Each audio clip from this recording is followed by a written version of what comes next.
Everyone saw the man I crafted, but no one knew me, not even myself. I'm Adam, 35, leading a top New York pharma sales team, soaked in praise. They called me brilliant, my suits as sharp as my smile. But each accolade widened the gap between my polished mask and the truth I hid. Each morning, I'd face the mirror, tying my tie like a noose, seeking something real behind my charm. Nothing. My sleek office was a stage for a game I thought I ruled. My loyal team moved in sync, our success envied. But that Friday, laughter faded as unease hit. A new face entered, confident, piercing, a spark threatening my shadows. That moment changed everything. Doubt became a storm, dragging me into a fight I never saw coming. Everyone admired me, but no one truly knew me, not even myself. As I stood in front of the conference room, eyes sparkling with admiration and applause ringing in my ears, a familiar wave of emptiness rippled through my chest.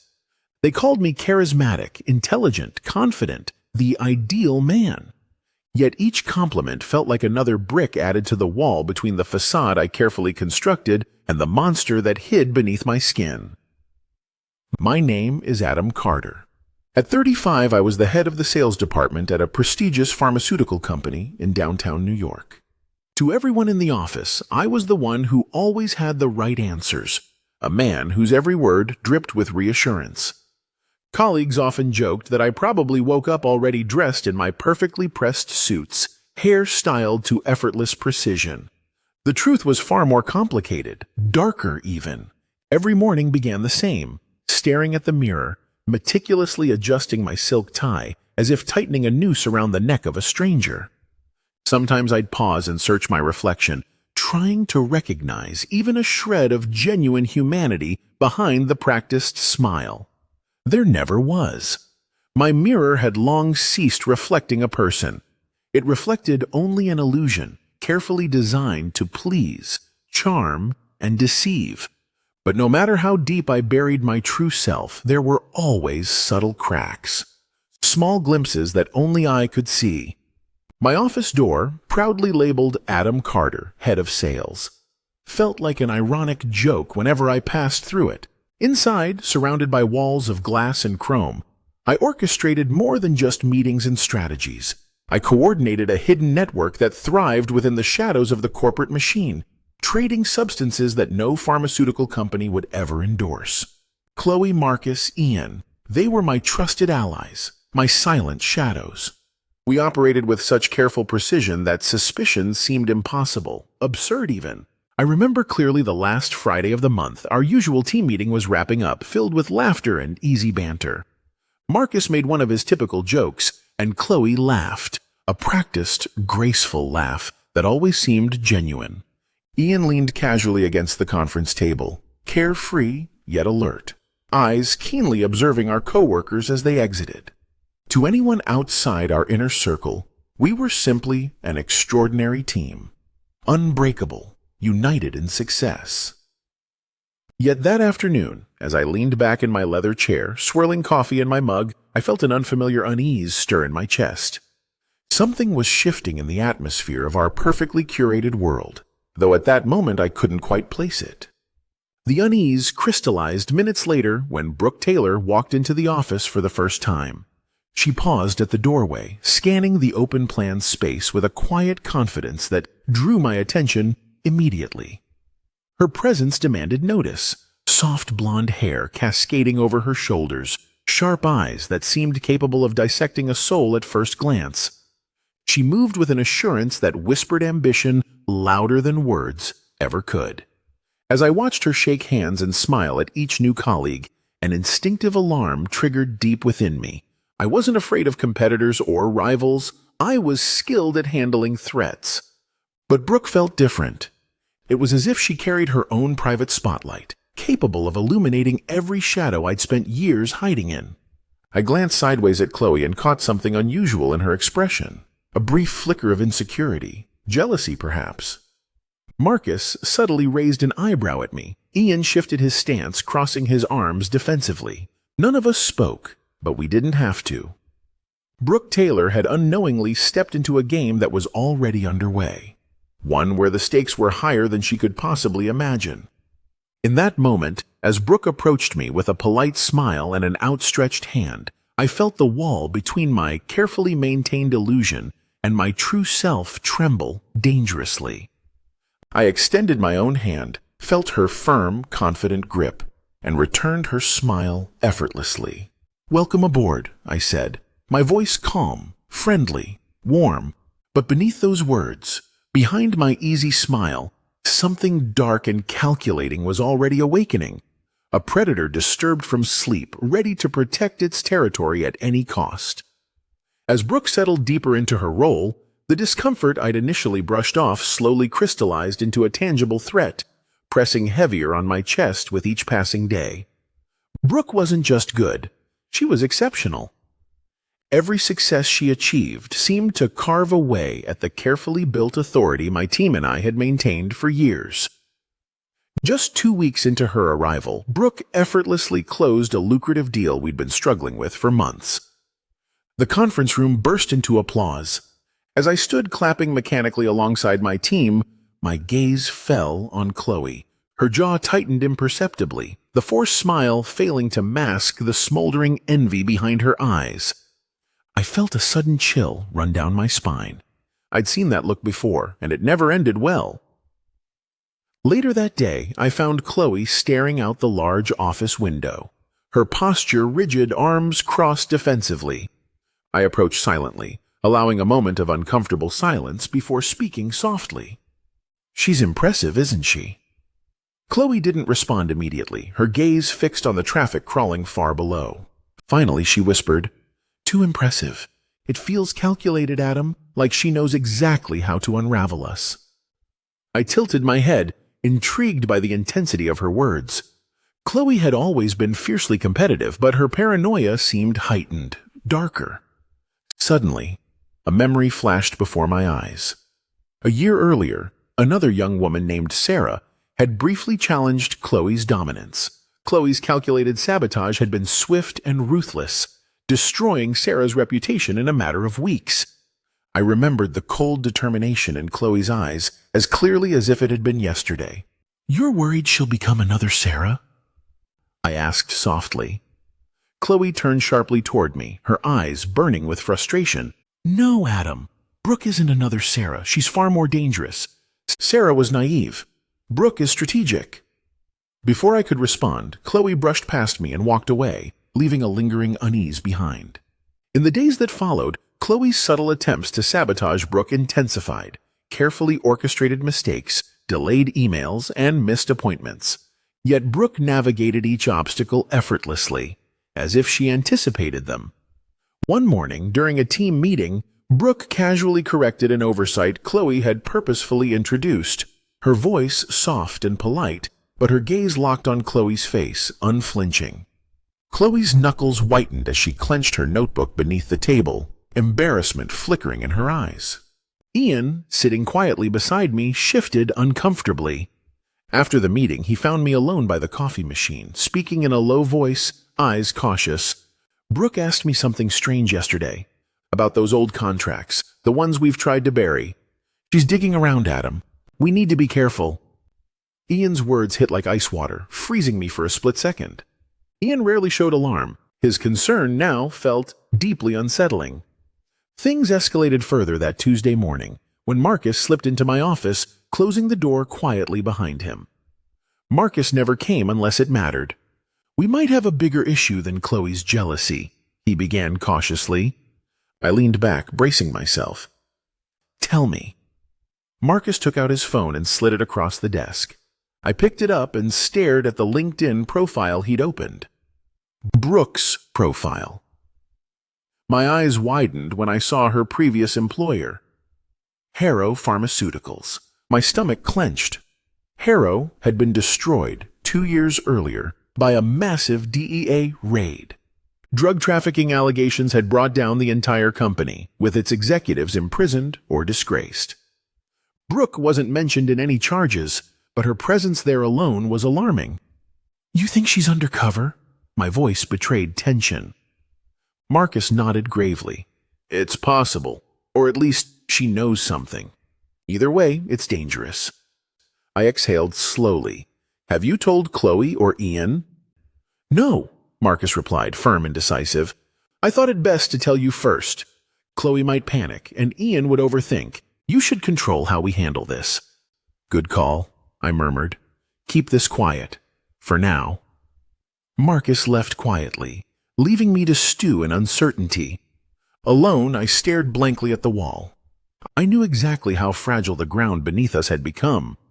Brooke Taylor wasn't merely an ambitious colleague. She was a ticking time bomb placed strategically in our midst. That afternoon, as I walked past Brooke's desk, she looked up with a warm, disarming smile. Adam, can I borrow you for a quick second? I'd appreciate your input on a strategy I'm refining. Instinctively, I wanted to decline, but curiosity pulled me forward. Of course, lead the way. In the meeting room, Brooke laid out her strategy effortlessly. Her voice was steady, reassuring, the perfect professional. But as she spoke, I began noticing subtle details I'd previously overlooked. The slight narrowing of her eyes when emphasizing certain points, the carefully controlled pauses designed to gauge my reaction. She was observing me as much as I was observing her. Your thoughts? She asked finally, a slight playful smile tugging at her lips. It's impressive, I admitted cautiously, searching her eyes for hidden intentions. Almost flawless. Almost? Her eyes sparkled with curiosity. I hesitated, deliberately ambiguous. In business, nothing's ever truly flawless. There's always a hidden risk. She leaned forward slightly, her voice lowering just enough to sound conspiratorial. True. Every successful person I've met keeps secrets. Some darker than others. The implication in her words chilled me. Was she hinting she knew my secrets, or merely testing the waters? My heart quickened briefly, but I kept my expression neutral, carefully nodding. Wise observation. As we exited the meeting room, Brooke paused briefly, looking directly into my eyes. Her gaze was intense, unreadable. Thanks for the insight, Adam. I'm sure we'll be seeing much more of each other. She walked away gracefully, leaving me standing motionless in the empty corridor, heart pounding furiously. Her words felt unmistakably threatening, masked beneath polite professionalism. In that instant, I knew I was no longer simply dealing with jealousy or corporate rivalry. Brooke Taylor had transformed into a genuine threat, dangerously intelligent, carefully calculated, and alarmingly aware. And for the first time, the fear gripping my chest wasn't abstract paranoia. It was vivid, sharp, and utterly real. It was becoming increasingly clear we couldn't simply wait and see how things unfolded. Brooke was no longer just a talented new hire. She represented a direct threat to everything we'd carefully constructed. Each passing day felt like a slow-motion collapse, each subtle victory Brooke achieved chiseling away at our foundation, piece by piece. That Friday afternoon, after everyone had left the office, I called Chloe, Marcus, and Ian into the small private conference room at the far end of the floor. As we sat around the polished wooden table, the silence was palpable. Marcus tapped his fingers nervously on the table. Ian stared blankly at the far wall, and Chloe's expression was unreadable, hiding an intensity I could sense radiating beneath the surface. We have to deal with Brooke, I said bluntly, breaking the heavy silence. Marcus exhaled sharply, running a tense hand over his face. We can't just fire her, not without a good reason. People adore her. Chloe's eyes flashed dangerously. We don't need a good reason. We create one. Ian shifted uncomfortably. And if she suspects us, she's been watching carefully. She'll notice immediately if we act recklessly. She already suspects something, I admitted, glancing sharply around the table. She's asking questions she shouldn't know to ask. We're vulnerable. Marcus found her connection to Harrow Pharmaceuticals. There's a chance she's here to expose us. Chloe's face went pale. Harrow? Are you saying she might be undercover? I'm saying we can't take the risk, I replied firmly. She's either investigating us, or she'll stumble onto something eventually. Either way, we have to stop her. A heavy pause filled the room, the gravity of what I was suggesting sinking in slowly. Marcus finally spoke, his voice barely audible. "What exactly do you have in mind, Adam?" I hesitated, choosing my next words carefully. "We'll do it at the annual corporate retreat. Next weekend, at the Hamptons. It's isolated, away from prying eyes. A quiet scandal, subtle enough to destroy her credibility without implicating us directly." Ian leaned forward slightly, clearly uncomfortable. "You're talking about framing her, aren't you? Making it look like she has a drug problem?" I nodded slowly. "Exactly. We'll stage an incident that makes her look unstable, someone unfit to trust. She'll lose her reputation instantly." Marcus swallowed nervously, clearly conflicted. Chloe, however, remained coldly resolute. "It's the only way. Brooke's reputation is her greatest strength. Destroy that, and she'll vanish quietly." Ian shook his head, uneasy. "And if something goes wrong?" "Then we handle it," Chloe snapped sharply, her voice icy. "We always handle it." I watched the tension ripple through the room, knowing we were at a critical juncture. The truth was, we'd never gone this far before. Every previous threat had been managed through quiet sabotage and subtle manipulation. But Brooke was different. She wasn't just another ambitious rival. She was dangerous. After a long silence, Marcus sighed heavily, giving a reluctant nod. "I'll arrange the necessary supplies. We'll need to be discreet." Chloe sat back in her chair, satisfaction flashing briefly in her eyes. Ian, still hesitant, eventually murmured, "I'll coordinate the timing." That night, alone in my apartment, I stood at the window, staring blankly at the glittering lights of Manhattan. My reflection stared back at me, unfamiliar and shadowy. I didn't feel remorse, not yet, but I felt fear. Fear of discovery, fear of losing control, fear of what Brooke Taylor had forced me to become. The week passed swiftly, each day bringing us closer to our irreversible decision. Brooke remained friendly and professional, seemingly oblivious, which only heightened my anxiety. Was she genuinely unaware, or simply masterfully playing us at our own game? When Friday finally arrived, the entire department gathered eagerly, preparing for the weekend retreat. Brooke chatted warmly with colleagues, laughter ringing effortlessly around her. I watched from a distance, wondering bitterly how she could remain so composed. As we arrived at the sprawling Hamptons estate late that afternoon, the tension within our inner circle had become almost unbearable. Marcus had discreetly prepared the drug we'd use, something subtle but effective. Chloe had carefully rehearsed every detail of our plan. Ian quietly observed Brooke from afar, his unease never fully hidden beneath his calm exterior.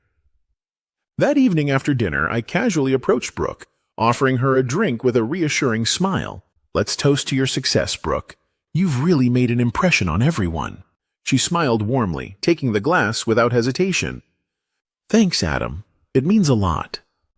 Watching her sip the drink, guilt flickered briefly within me, but vanished as quickly as it came. Survival, I reminded myself silently. An hour later, as the retreat quieted down and most of our colleagues drifted off to their rooms, I felt a sudden, urgent tap on my shoulder. Marcus's eyes were wide with panic. "Adam, Brooke's gone." "What?" My heart jumped. "She didn't finish the drink. She must have sensed something was wrong. She ran off into the storm." Rain now hammered against the windows. Fear surged through me as I realized our carefully calculated plan was rapidly unraveling. "We have to find her, now!" I whispered urgently, motioning Chloe and Ian to follow. Panic clawed at my chest as we stepped out into the roaring storm, the heavy rain drenching us instantly. As lightning flashed violently across the sky, illuminating the estate grounds in brief, terrifying moments, I knew we'd crossed a line from which there was no turning back.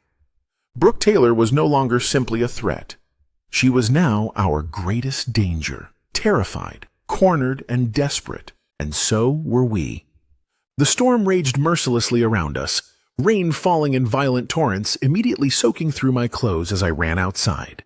Lightning flashed across the sky, casting brief, eerie glimpses of the chaotic landscape ahead. My heart hammered painfully in my chest. a mix of panic and dread churning through me. "We have to find her before anyone else does," Chloe shouted, her voice barely audible over the roar of the wind. Marcus charged ahead, slipping on the muddy ground, his frantic movements betraying an intensity of fear I'd never seen before. Ian hesitated for a moment, his typically composed demeanor now fractured, panic clear on his face. Our eyes met briefly, sharing an unspoken, bitter realization. We'd gone too far. "Split up!" I shouted, struggling to sound authoritative. "She couldn't have gone far." My command trembled slightly, but no one challenged me. We fanned out, stumbling across the estate grounds in different directions, the relentless storm battering against us. Mud splashed up against my legs, my soaked suit heavy, restricting my movements. Brooke's name echoed through my mind, each repetition striking me like a blow. A sudden flash of lightning illuminated a silhouette near the edge of the woods. My heart skipped painfully. "Brooke!" I shouted instinctively, sprinting toward the figure. She spun around sharply, her face illuminated briefly, eyes wide and terrified. Rain plastered her hair across her pale, panicked face. "Stay away!" she screamed, staggering backward. "I know exactly what you tried to do." "Brooke, please, let me explain," I called desperately, stepping cautiously closer. "It's not what you think." "Explain what? How you drugged me?" Brooke yelled back, tears blending with rainwater on her cheeks. "I know everything. Harrow Pharmaceuticals, your deals, everything." My blood turned ice cold, dread gripping my chest like a vice. We'd severely underestimated her. Brooke wasn't simply suspicious. She had uncovered our entire operation. Before I could speak again, Marcus lunged from the shadows, grabbing Brooke roughly by her arms. Brooke screamed, thrashing fiercely in his grip. Marcus yelped suddenly, jerking backward slightly. Brooke had managed to scratch deep into his forearm, leaving a visible gash. Blood trickled down Marcus's arm, mingling with rainwater. "Marcus, stop!" I shouted, panic rising sharply. He ignored me, driven by sheer desperation. Chloe appeared moments later, eyes glinting with cold resolve as she seized Brooke's shoulders, helping Marcus restrain her. Ian rushed forward, grabbing my arm urgently. "Adam, stop them! This is too far!" I hesitated, uncertainty clawing at me. Ian, more desperate now, shook me violently. "This is insanity. We can't do this." "We have no choice," I shouted back, my voice cracking with desperation. "She knows everything, Ian." Ian staggered backward, eyes wide, horrified at what we'd become. His voice came out broken, barely audible through the storm. "Adam, please." But Chloe's voice sliced through the chaos, hard and commanding. "We finish this now." They dragged Brooke back toward the main house. Brooke's movements weakened, the sedative finally overwhelming her. My heart twisted painfully, guilt clawing sharply at my chest as we returned to the guest room. Inside, Marcus's hands shook violently as he placed Brooke onto the bed, rainwater dripping from all our clothes onto the floor. As he pulled the syringe from his pocket, something fell unnoticed from his coat. A small silver button rolled quietly into a shadowed corner of the room. I saw it clearly, dread flooding me instantly. But Marcus remained oblivious. Chloe seized Marcus's trembling wrist impatiently. "Do it!" Marcus's breathing turned ragged as he injected the drug into Brooke's arm, his injured arm still bleeding slightly. Chloe turned away briefly, massaging her wrist. A faint, bleeding scratch ran along it, evidence of Brooke's desperate fight. I stepped back, suddenly gripped by overwhelming nausea, the reality of our actions striking me brutally. A sudden memory flashed vividly in my mind. Brooke smiling warmly, laughing on her first day, her eyes full of genuine kindness. The contrast between that memory and this horrific scene hit me like a physical blow. Ian backed against the wall, his face ashen, haunted. Chloe carefully positioned Brooke's body, arranging the syringe in Brooke's limp hand, a perfect, horrifying illusion of a self-inflicted overdose. A suffocating silence filled the room, heavy with unspoken guilt.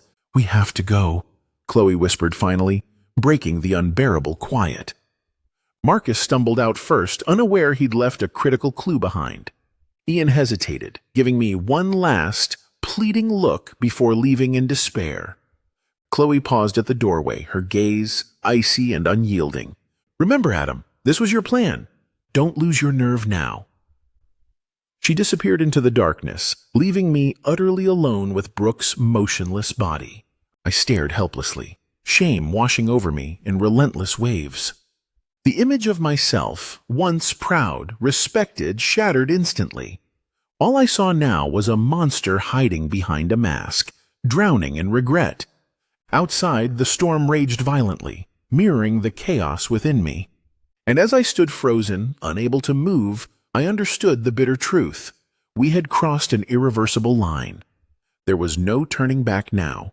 The morning arrived deceptively calm, a cruel contrast to the chaos of the night before. Pale sunlight filtered weakly through gray clouds, painting eerie patterns across my hotel room floor.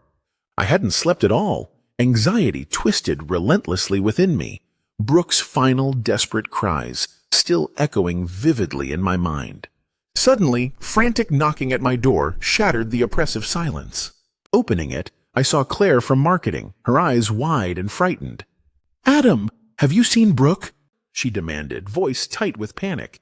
"It's almost noon, and she isn't answering her door or phone."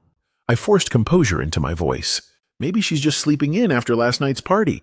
Have you tried knocking again?" Claire shook her head firmly. "No, something's wrong. I'm calling security." Before I could stop her, Claire dashed down the hallway toward Brooke's room, fumbling nervously with her phone.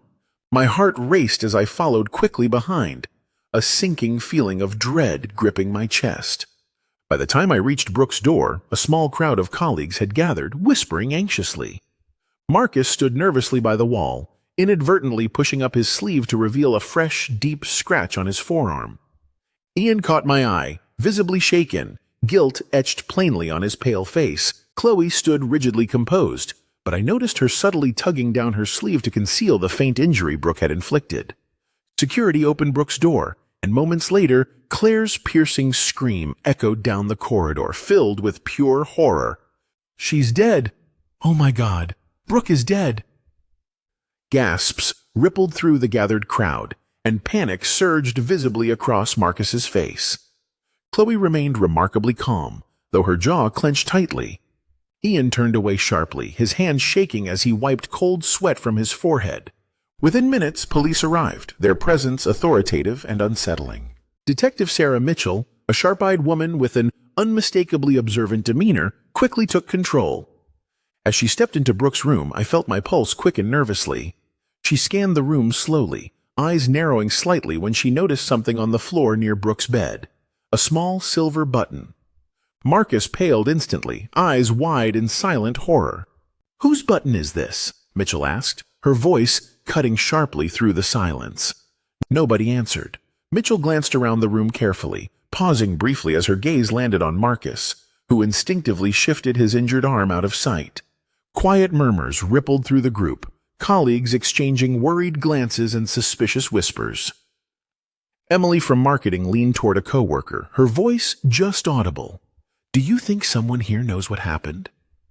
Soon afterward, we were called individually for questioning. When my turn came, I sat opposite Mitchell, heart hammering painfully. Her gaze penetrated me intensely. "Mr. Carter, when did you last see Brooke?"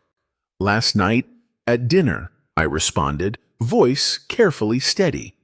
But suddenly my hand trembled, knocking over the cup of coffee placed before me. The hot liquid spread across the table, and Mitchell's eyes flashed sharply toward me, silently noting my distress. "Are you all right, Mr. Carter?" she asked evenly, her tone deceptively gentle. "Yes, just shocked," I murmured, desperately regaining my composure. Mitchell's expression revealed nothing, but her pen scratched notes quickly into her notebook. "Did you notice anything unusual about Brooke or your colleagues?" "Nothing unusual," I replied, feeling Mitchell's scrutiny intensify. It was a typical evening. After questioning, I stepped outside, nausea overwhelming me. Marcus immediately approached, visibly panicked. "Adam, they saw the scratch on my arm," Mitchell noticed. "If they test it—" "Calm down," Chloe interjected firmly, emerging quietly behind us, her voice coldly authoritative. "Stick to the story. If we panic, we're finished." Ian shook his head bitterly. We're already finished. Brooke wasn't stupid. She left behind clues. It's only a matter of time before they connect the dots. Ian's words sent chills down my spine. Before anyone could respond, my phone buzzed sharply. A text from Claire included a link with a short message. "Adam, you need to see this." My heart stopped. Clicking the link, I found myself staring at Brooke's private online journal, now made public. Entries jumped off the screen, unmistakable in their suspicion. "I'm afraid of Adam and Chloe. Something strange is happening between them. Marcus acts nervously around them too. I think they're hiding something. I'm close to finding out." I felt cold terror grip me. Brooke had documented everything meticulously. The secret we'd desperately hidden was now exposed, vulnerable to the world. Another text vibrated my phone, this time from an unknown number. "I know what you did. You won't get away with this." I stared numbly at the screen, panic suffocating me. Everything was unraveling rapidly, our carefully laid plans crumbling under scrutiny. Late that evening, alone in my room, another text appeared. This time from Chloe. "We need to meet immediately. They're on to Marcus." My pulse thundered. The reality crashed upon me mercilessly. We were no longer the careful manipulators hiding our tracks. The predator had become the prey, trapped in a tightening web of suspicion, fear, and inevitable consequences. In that haunting moment, Detective Mitchell's quiet, cryptic words echoed clearly through my mind once again. "Sometimes, Mr. Carter, the smallest details reveal the biggest secrets." In the days following Marcus's interrogation, the office descended into an oppressive atmosphere of suspicion and paranoia. Conversations hushed abruptly whenever I entered a room, leaving a trail of wary, accusing glances that felt heavier each passing day. Marcus unraveled quickly. He walked around like a ghost, pale, sleepless, visibly trembling. Chloe maintained her composure outwardly, but small cracks appeared now and then. Quick, nervous glances over her shoulder, subtle but frequent. Ian withdrew completely, avoiding eye contact, speaking in clipped, monosyllabic responses. He had become a ticking time bomb, and I feared his breaking point was rapidly approaching. Detective Mitchell became a relentless presence. She lingered in hallways, watched meetings quietly from the doorway, and occasionally summoned someone for routine follow-up questions. One morning, her shadow fell across my desk again. "Adam, could we have a quick chat?" Mitchell asked calmly, her eyes betraying nothing. My heart sank, but I nodded and followed her into the now familiar conference room. As soon as we sat down, she placed Brooke's printed journal pages deliberately on the table.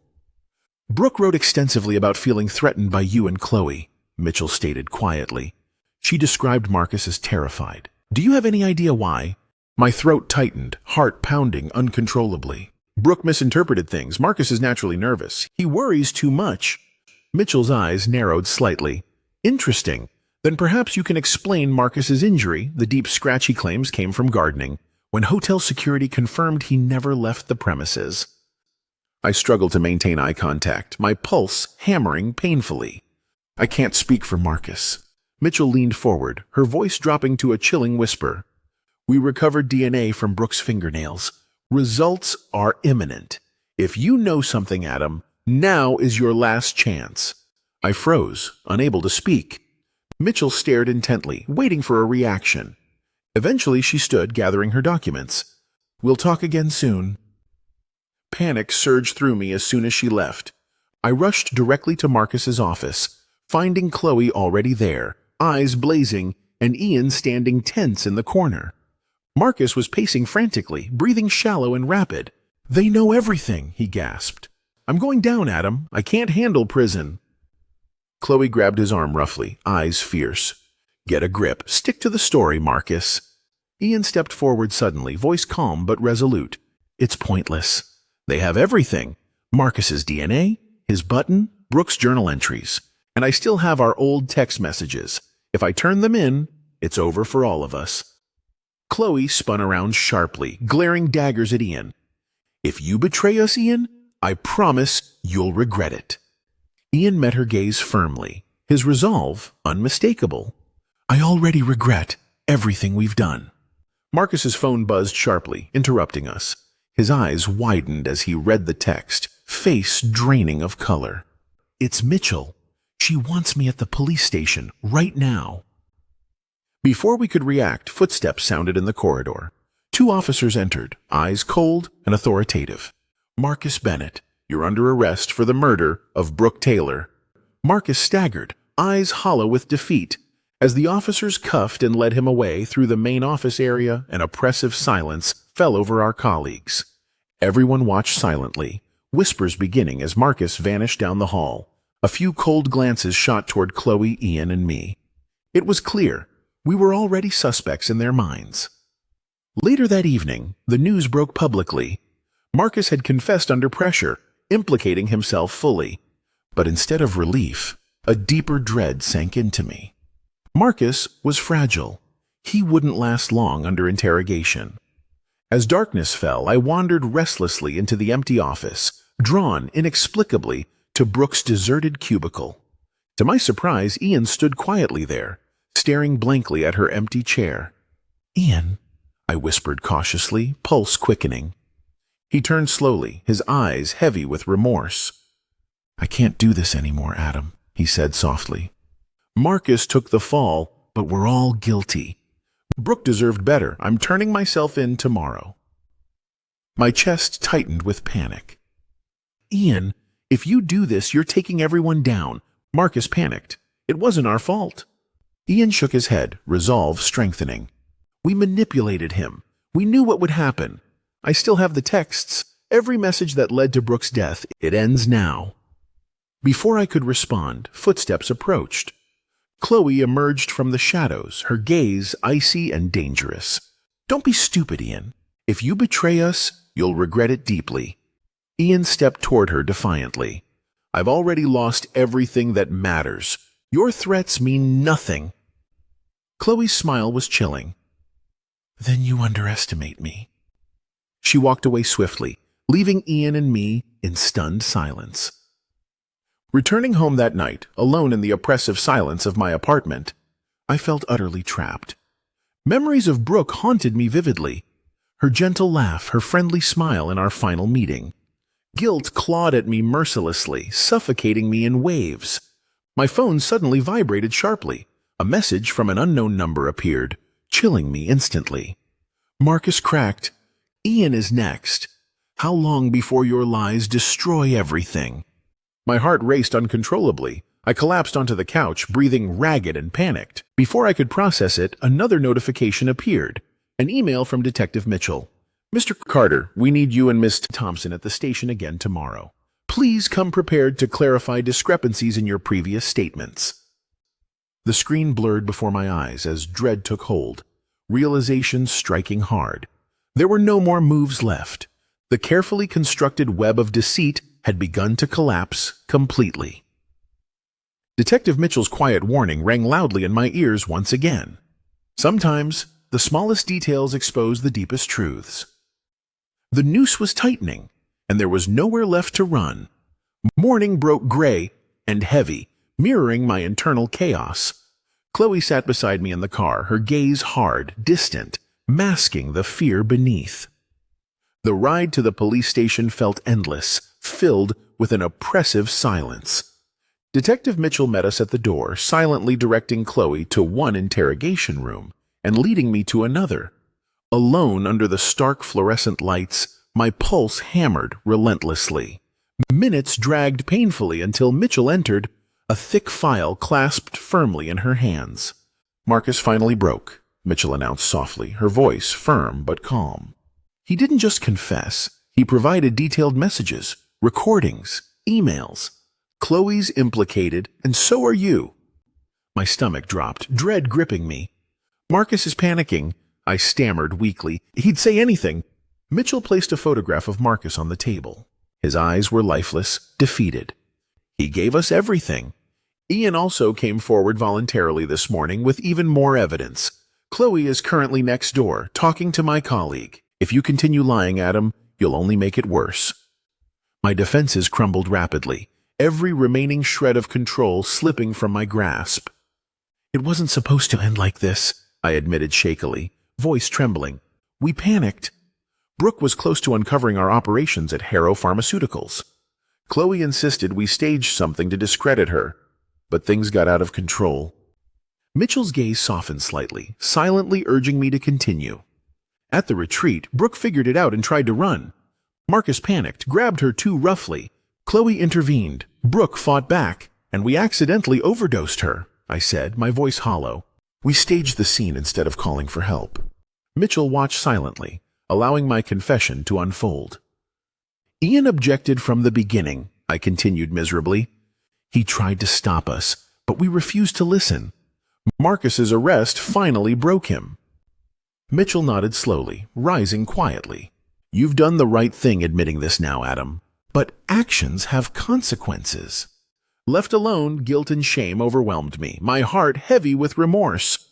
Soon after, an officer entered, handcuffing me quietly. As we walked through the station, I glimpsed Chloe being escorted from her interrogation room. She saw me, eyes blazing furiously. You pathetic coward, Chloe spat bitterly, her voice filled with venom. You destroyed everything. Did you think I wanted this? I had no choice. I couldn't lose everything I'd built. Her words echoed painfully as they led her away. In the main area, colleagues from work watched silently. Emily, Claire, others. Their faces filled with shock, disgust, and betrayal, whispering harshly as we passed. Their judgment stung more deeply than I could have imagined. Ian stood calmly near another detective, looking at me with quiet relief. As I passed, he whispered softly, I can finally sleep at night, Adam. You'll never understand how that feels. His words lingered painfully, underscoring my isolation. In the following days, the media erupted with sensational headlines. Top pharmaceutical executives arrested for co-workers' murder. Public outrage flooded social media, condemning our cruelty, greed, and moral corruption. Each headline drove the guilt deeper, exposing our carefully hidden sins to the world. In solitary confinement, reality pressed down relentlessly. One afternoon, Detective Mitchell visited me unexpectedly, her voice gentle yet firm. Brooke genuinely admired you, Adam. She wrote highly about your leadership and integrity before discovering your dark side. You didn't just betray her trust, you betrayed your own humanity. I looked down, crushed beneath the truth of her words. How is Brooke's family? I whispered, voice breaking slightly. Mitchell sighed deeply. Devastated. Her parents can barely comprehend that the people Brooke trusted most caused her death. You've taken everything from them. Her words were harsher than any prison sentence, cutting deep into my conscience. As she rose to leave, Mitchell paused briefly at the door, adding quietly, I've seen many people fall, Adam, but the real tragedy here isn't just Brooke's death. It's how willingly you sacrificed everything good about yourself for temporary gain. That's a weight you'll carry forever.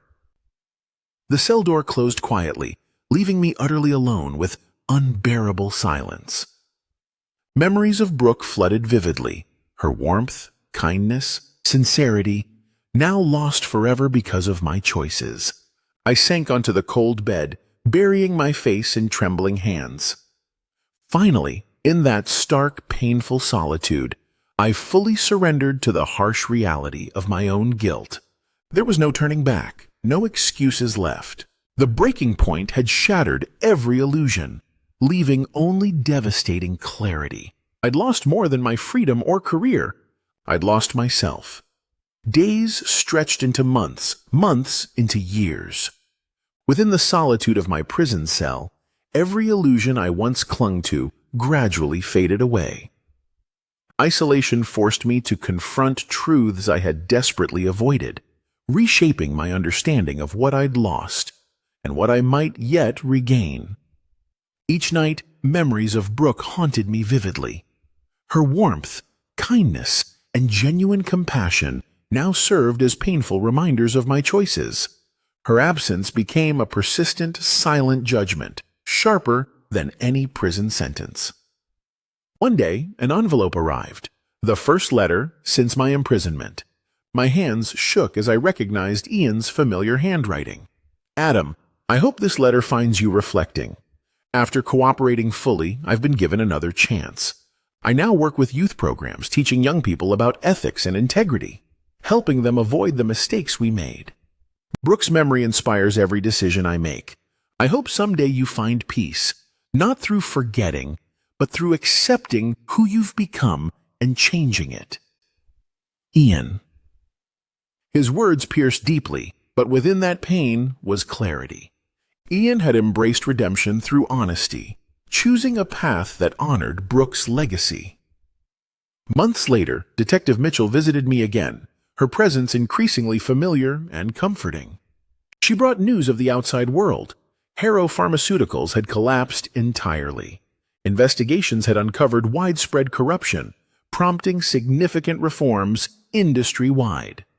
You sparked accountability far beyond your own actions, Mitchell said gently. Ironically, your downfall has become a catalyst for change. Her gaze softened as she handed me another letter. This one's from Brooks' family. My breath caught sharply. Unfolding the paper carefully, I read their brief yet powerful response. Adam, we cannot yet forgive you. Our pain is too deep, but your honesty and remorse have reached us. Let Brooks' legacy remind you always of the good person she once believed you were. Their pain, still palpable, resonated deeply within me, reinforcing the irreversible consequences of my actions.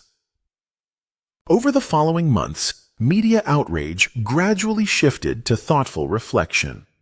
Initially condemned, Ian's transparency and my eventual admission had slowly inspired public discussions on responsibility and redemption.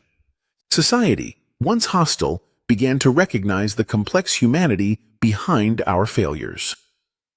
In prison, I started sharing my story openly, speaking regularly to younger inmates.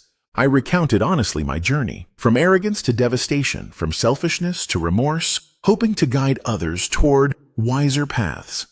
Each word spoken felt like a small step toward redemption, offering purpose amidst profound regret. Years later, on a quiet anniversary of Brooks' passing, Detective Mitchell made one final visit. She brought something unexpected, a small framed photograph of Brooke smiling warmly, radiating the genuine spirit she always possessed.